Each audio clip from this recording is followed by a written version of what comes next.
El Vengador Fantasma, el héroe de la venganza. Aunque la crítica alegaba que el personaje del Vengador estaba bastante lejos de ser visto como un héroe. En el 2011, Marvel nos trajo una de las secuelas con más desbalance que nunca.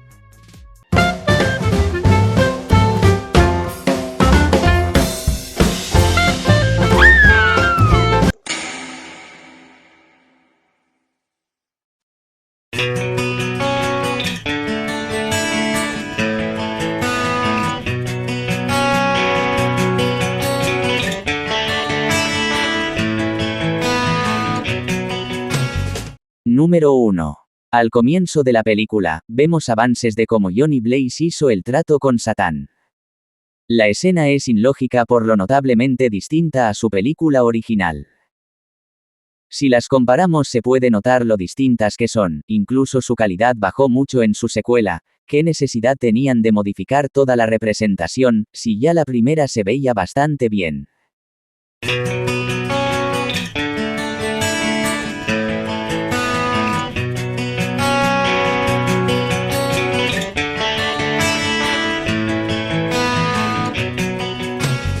Número 2. En este momento de la película, nos presentan mejor a Moro. Su papel en la película es más de apoyo y guía que de cualquier otra cosa. Él mismo se encuentra con Johnny Blaze, el cual le propone un trato conveniente. El objetivo es encontrar al hijo de Satán y protegerlo. A cambio podrá librarse del Vengador. Lo raro está en esta pequeña escena, el cual se supone es un ejemplo de cómo Dios lo salvó, pero en realidad, es muy poco específica. ¿Tú quién eres?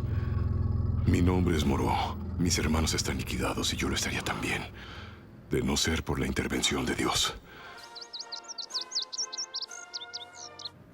Y tú eres John Blaze. ¿Y eso qué significa?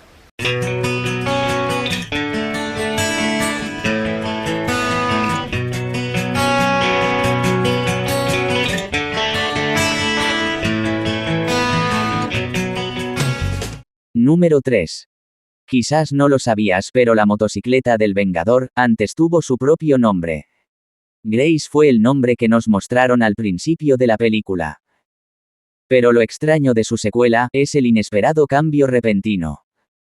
Grace, además de tener un diseño más atractivo, es perfecto para una peli de superhéroes. No tiene sentido darle tanto desarrollo en su primera película, solo para realizar este cambio tan ridículo. Grace, además de su chaqueta y otras cosas más, que no volvieron a incluir sin ninguna razón importante.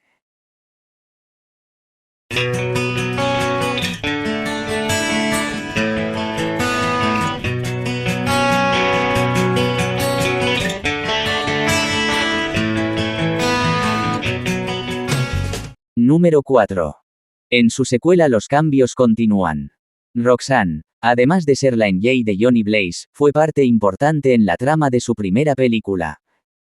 Lo peor es que en su secuela, fue completamente desplazada, ignorando por completo su presencia y arruinando el progreso en la historia que se había construido en la película original.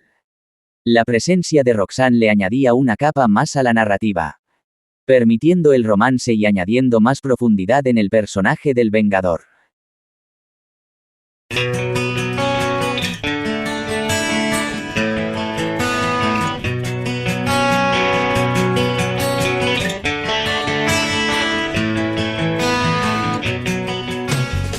Número 5.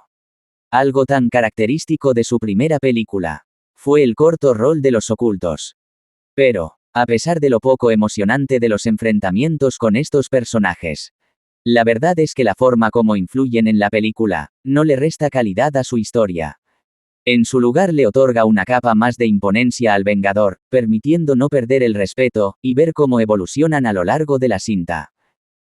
Pero el problema de su secuela es lo plano que son sus personajes. La mayoría de los malos son solo miembros de la misma banda terrorista, y este personaje que lo muestran a lo largo de la cinta rompe con todo el desarrollo de los ocultos. ¿Cómo es que antes no podían salir de día porque su poder se debilitaba? Para que después en su secuela nada de eso tuviera ninguna importancia.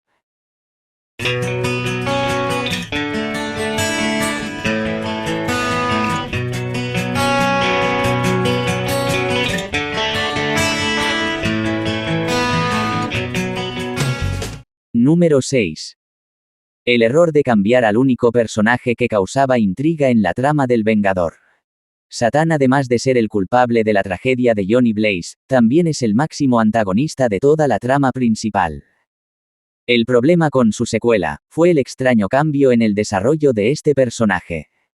Más allá del notable cambio de actor, el verdadero problema parte desde lo confuso que es su papel en la película. ¿Por qué si antes era más como un demonio siniestro y poderoso, ahora es débil y se rodea de humanos como un jefe de la mafia?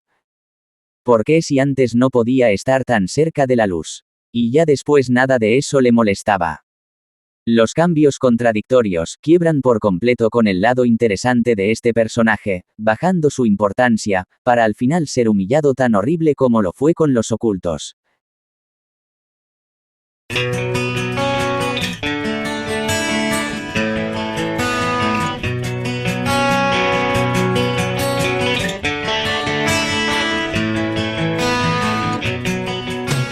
Número 7. Si pensabas que Johnny Blaze en una entrevista daba vergüenza, créeme que es peor en casi todo en su segunda película. Algo que lo hacía tan característico, era la forma como su personalidad resaltaba bien a la del Vengador. La profundidad en algunos momentos que le daban equilibrio a su historia. Permitían a la audiencia empatizar sin esfuerzo en cada momento de la película. Pero en el caso de su secuela, dejaron muchos cabos sueltos.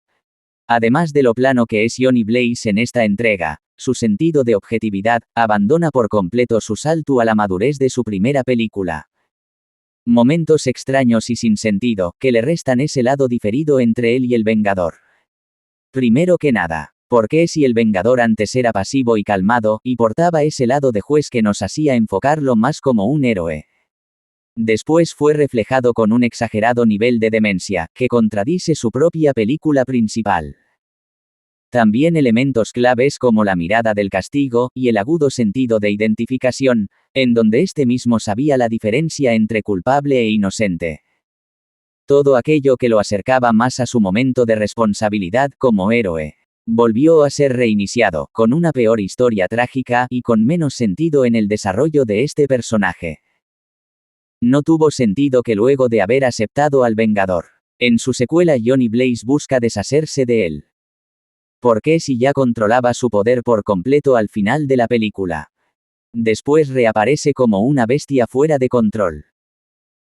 La primera película nos dejó con buenos momentos y con ganas de ver más de este personaje. Pero su secuela nos dejó con dudas, y el desbalance de su historia solo nos dejó con mejoras en las escenas de acción, pero al final solo sirvió para darle punto y final a un proyecto que todavía tenía mucho más que dar.